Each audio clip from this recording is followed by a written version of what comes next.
Assalamualaikum warahmatullahi wabarakatuh. Kali ini kita akan membahas mengenai non-destructive test atau pengujian tak merusak.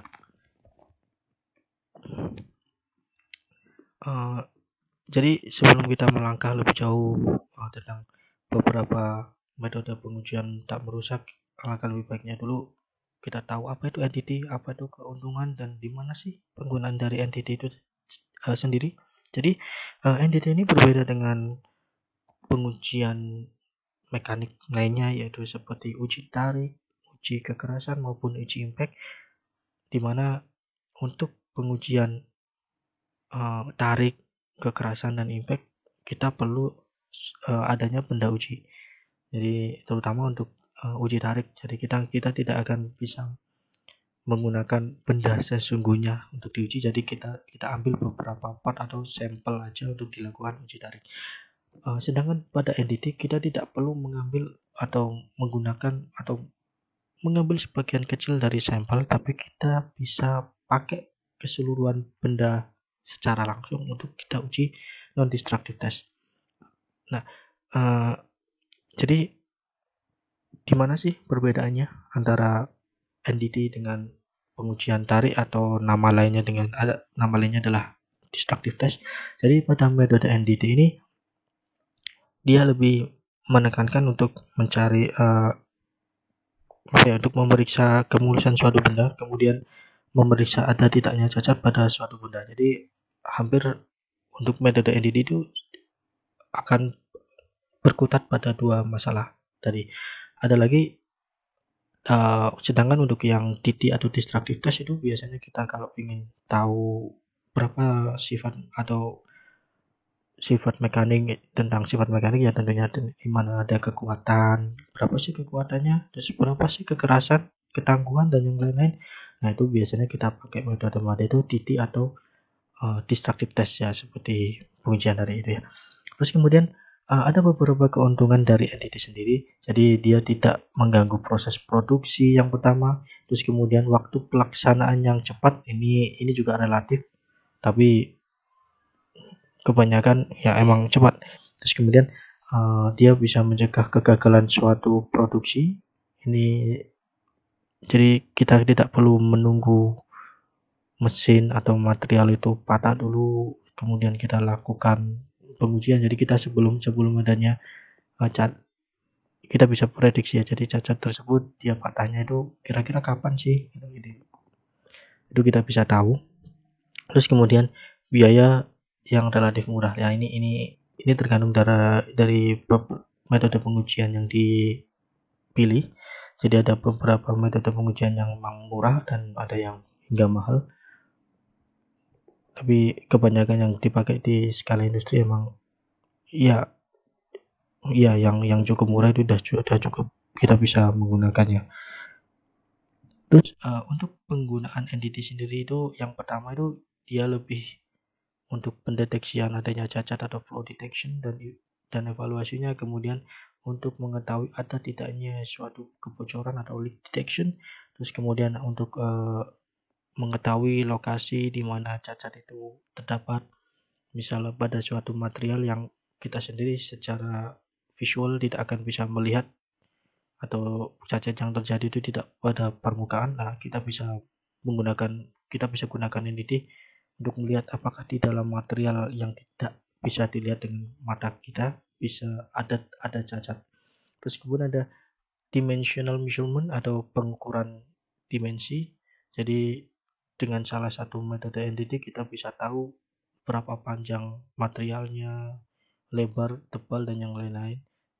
Terus kemudian untuk mikrostruktur dari suatu material, terus kemudian untuk mengestimasi mengenai sifat mekanik dan sifat fisik suatu material, kemudian mengukur gimana sih respon material terhadap tegangan atau tegangan dan legangan tentunya yang di sini. Terus kemudian kita bisa tahu komposisi dari suatu material tentunya. Non-destructive test yang pertama adalah visual inspection. Jadi seperti namanya, metode ini hanya menggunakan alat bantu, alat utamanya adalah mata kita sendiri. Sedangkan untuk alat bantunya itu hanya opsional saja.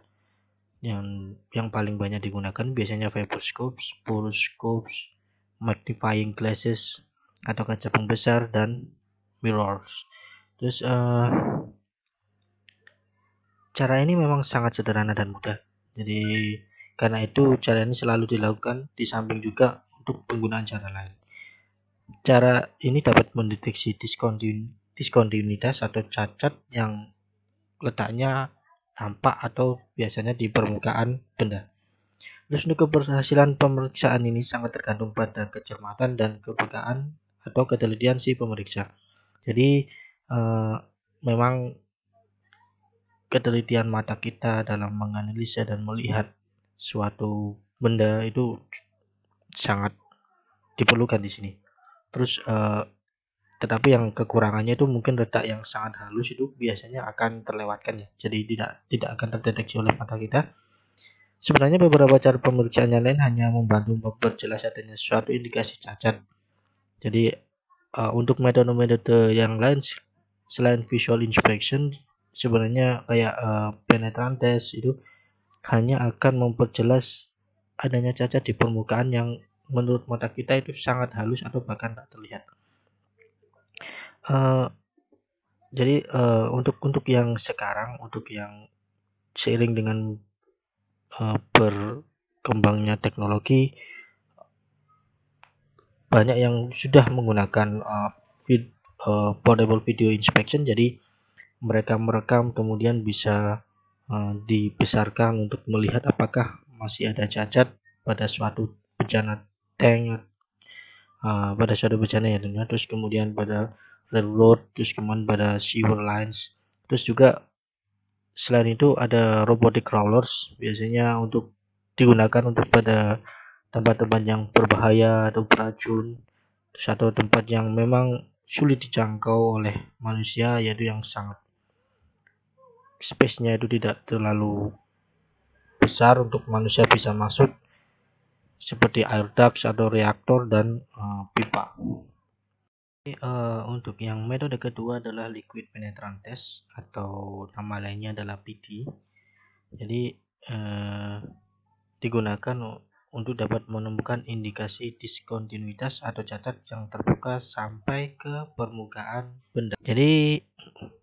Jadi indikasi yang dapat ditemukan tidak tergantung pada orientasinya, yaitu tidak tergantung pada struktur mikronya atau komposisi kimia dari bendanya, dan dia dapat digunakan untuk berbagai bentuk benda yang terbuat dari baik dari logam ferus, non-ferus maupun non-logam seperti keramik, plastik atau kaca, asal ya. Jadi ada asalnya di sini. Jadi asalkan benda tadi tidak memiliki pori atau tidak berpori. Terus kemudian dia tidak kasar dan tidak menyerap cairan penetran.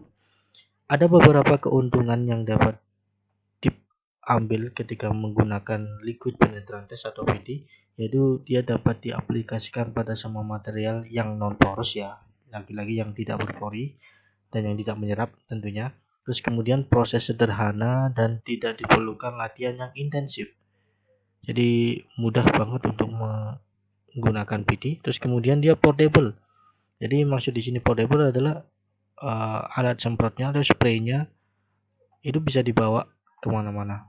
Terus kemudian lebih ekonomis. Emang secara harga spray dari penetrant test ini tidak terlalu mahal, bisa dijangkau.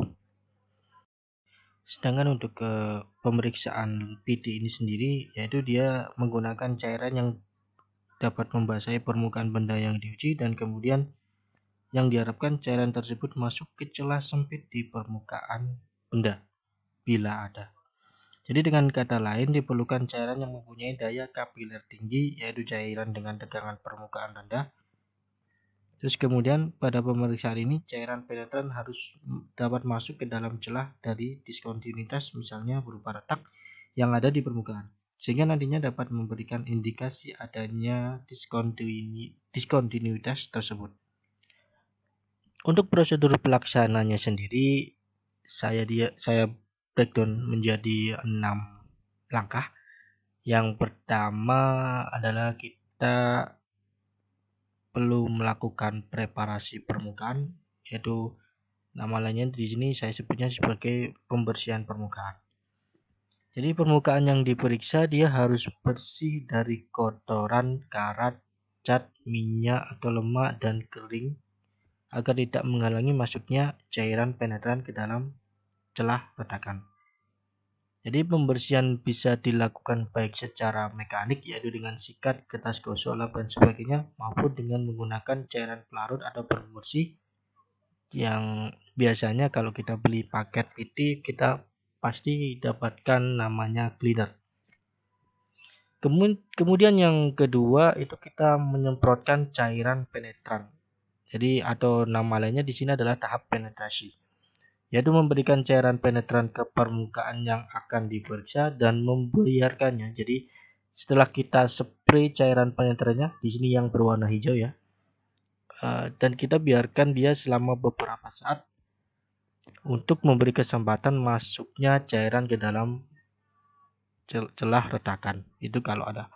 Jadi kita semprotkan di permukaan dan kita tunggu beberapa saat. Untuk yang ketiga, setelah itu kita perlu bersihkan cairan penetran tadi. Jadi cairan penetran tadi bisa dibersihkan dengan cara dilap saja, tetapi mungkin juga diperlukan pembersihan dengan air atau pelarut lainnya. Jadi tergantung jenis penetrannya nih. Pembersihan ini tidak boleh berlebihan agar cairan yang sudah masuk ke dalam celah retakan tidak ikut terbuang. Terus yang keempat, kita semprotkan cairan developer. Jadi kita menebarkan serbuk developer ke permukaan yang sudah dibersihkan dari sisa cairan. Ya, ini serbuk developernya berwarna biru ya kalau di sini ya. Dengan developer ini cairan yang masuk ke dalam celah retakan diserap kembali oleh serbuk developer yang ada di atas celah tersebut. Dan cairan penetran akan tampak jelas dan akan menampakkan adanya indikasi retakan. Ya ini menyambung ke poin kelima. Jadi developer tadi dia akan menyerap cairan penetran yang semula masuk ke dalam rongga atau cacat ya di sini. Jadi dia akan menyerap semua cairan, bukan semua, tapi beberapa cairan penetran dan akan menampilkannya di permukaan. Jadi untuk yang terakhir kita bersihkan benda uji dan saya lupa maaf di sini harus ditambahkan evaluasi ya. Jadi yang kelima dan 6 ini sebenarnya poin yang berurutan. Jadi inspeksi itu kita dari di poin 5 itu kita bisa tahu ada enggaknya cacat. Jadi cacat akan warna dari cacat adalah sesuai dengan warna dari penetran yang kita semprotkan. Adalah hasil dari pengujian PD, yaitu contoh hasil dari pengujian PD. Di sini yang mana sih cairan penetrannya? Yaitu cairan penetran di sini itu yang berwarna merah ini ya. Kemudian cairan developernya lebih berwarna putih. Ya, yang putih. Jadi kalau ada cacat indikasinya adalah ditunjukkan dengan warna merah. Jadi ada beberapa cacat di sini. Ya, ada beberapa cacat yang diindikasikan dengan warna merah. Dan cacat tersebut nantinya akan dievaluasi, kemudian hasilnya akan diserahkan ke pihak yang memang berwenang untuk jadi dari hasil itu misal perlu nggak adanya perbaikan atau tetap dibiarkan seperti adanya. Jadi diukur dulu ya. Jadi cacatnya tidak langsung dianggap oh ini nggak apa-apa gitu. Pemeriksaan NDT yang ketiga adalah magnetic particle test atau dengan nama lainnya adalah MT. Jadi MT sendiri seringkali digunakan untuk mendeteksi suatu cacat yang terbuka di permukaan atau sedikit di bawah permukaan, itu subsurface. Terus kemudian seringkali dipakai untuk benda yang ferromagnetik, yaitu yang memiliki sifat kemagnetan yang tentunya. Terus kemudian seperti bahan non ferromagnetik, ya ini ada kesalahan sedikit, ini maksudnya di sini adalah non ferromagnetik. Non ferromagnetik seperti baduan aluminium, magnesium, tembaga, timbal, titanium, dan baja tahan karat austenitik tidak dapat diuji dengan cara magnetic particle test. Oke. Untuk prinsip kerjanya sendiri, pengujian ini didasarkan pada kemungkinan terjadinya kebocoran medan magnet. Jadi karena adanya suatu diskontinuitas yang terletak pada permukaan atau subsurface. Jadi dari kebocoran medan magnet tersebut nanti akan menarik partikel-partikel magnetit dan berkumpul di sekitar tempat terjadinya kebocoran medan magnet. Jadi suatu batang magnetit itu mempunyai kutub-kutub, yaitu selatan dan utara, di mana garis gaya medan magnet itu akan mengalir dari utara ke selatan, jadi dia akan mengalir ke arah sana, ke selatan. Begitu seterusnya. Jika batang tersebut patah, maka di ujung patahan terjadi kutub-kutub baru. Jadi semisal contohnya di sini adalah pada gambar A, di mana batang itu sengaja dipatahkan. Jadi ketika batang itu patah, dia akan muncul kutub-kutub baru, dan kutub-kutub tadi juga akan mengalirkan medan magnet, garis gaya medan magnet dari utara ke selatan, tetap sama. Atau jika tadi terjadinya patahan tadi, kita sambung seperti pada gambar B, dia juga akan mengalirkan, atau ada sih garis gaya yang keluar dari bendanya, yaitu biasanya kita sebutnya di sini adalah kebocoran atau medan bocorannya itu, atau leakage field. Sekalipun batang tersebut tidak sampai patah, hanya retak saja seperti pada gambar C, di tempat retakan juga akan terjadi medan bocoran. Jadi adanya medan bocoran ini menyebabkan terjadinya kutub baru sehingga dapat menarik partikel magnetik di sekitarnya.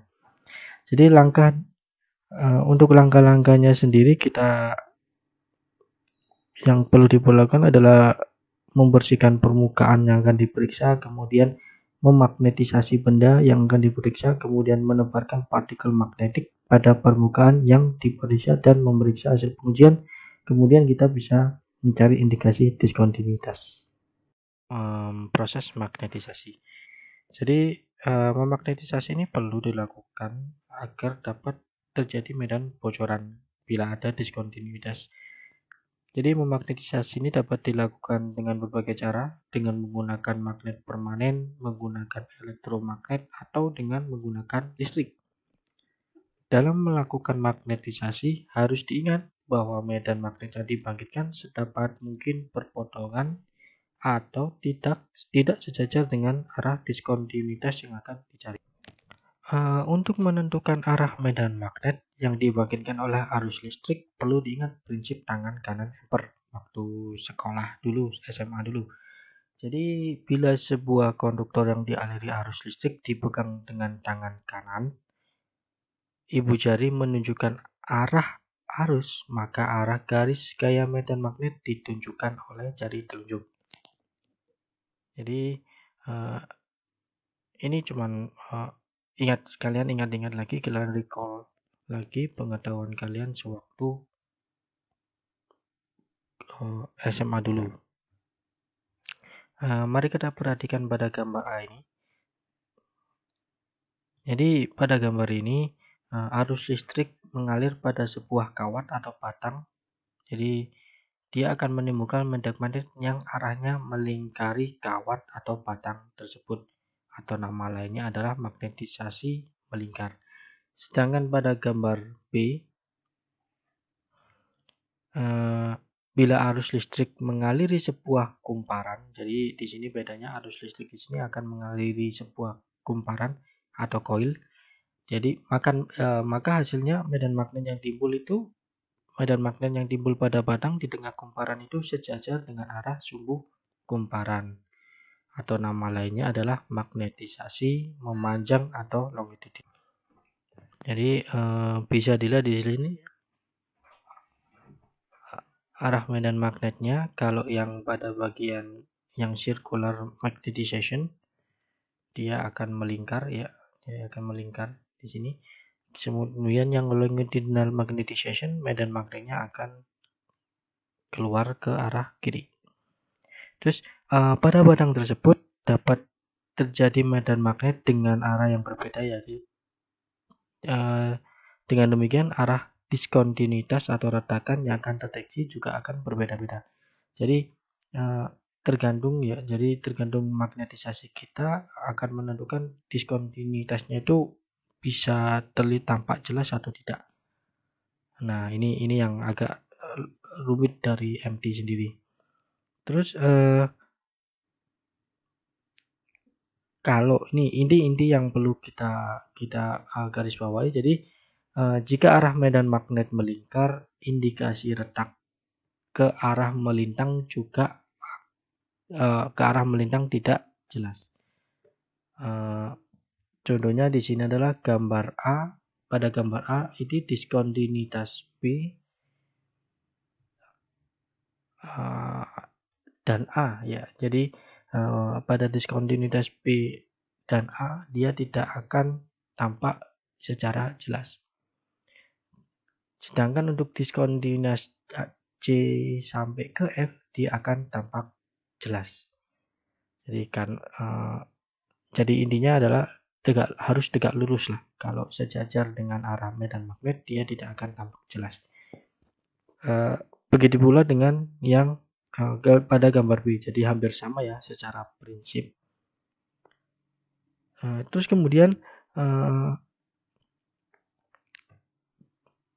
jelas tidaknya suatu tampilan diskontinuitas juga dipengaruhi oleh yang pertama lebar retakan, kemudian kedalaman retakan, kemudian kekuatan dan karakteristik dari medan magnet itu sendiri. Terus kemudian ada beberapa alat perangkat yang dapat digunakan untuk memagnetisasi benda uji. Misalnya bisa menggunakan koil, yoke, rod, maupun beberapa alat lain yang lebih sederhana yaitu kabel konduktor, klem, dan lain-lain. Nah, saya tidak akan menjelaskan banyak di sana. Saya hanya akan memberikan kalian 2 contoh. Jadi yang pertama adalah yoke elektromagnetik, seringkali dipakai. Jadi yoke ini dapat dianggap sebagai modifikasi dari magnet berbentuk tapal kuda, yaitu yang kalian kenal magnet nama lainnya. Kemudian yoke ini dapat berupa magnet permanen dan ada yang elektromagnet berbentuk kecil, portable, luasan yang dapat diperiksa juga kecil. Terus kemudian pemakaian dari yoke elektromagnetik ini sendiri biasanya digunakan pada benda yang setelah untuk memeriksa hasil lasan ya. Jadi yang setelah dilas. Jadi ini bagian yang agak gelap ini adalah daerah yang habis dilas. Dan di sini dia akan menambahkan ada tidaknya diskontinuitas. Kalau di sini dilambangkan ini ya, ini kurang besar tapi bisa dilihat kayak ada semacam garis kecil. Di sini dinamakan diskontinuitas yang terjadi akibat proses penggelasannya sendiri. Terus kemudian ada juga yang berupa prod. Ya, ini namanya prod. Jadi prod itu berupa batang terbuat dari konduktor yang baik. Jadi karena prod bekerja dengan mengalirkan listrik ke benda uji, pada benda uji akan timbul medan magnet yang arahnya mengitari prod. Jadi arahnya juga akan mengitari ini.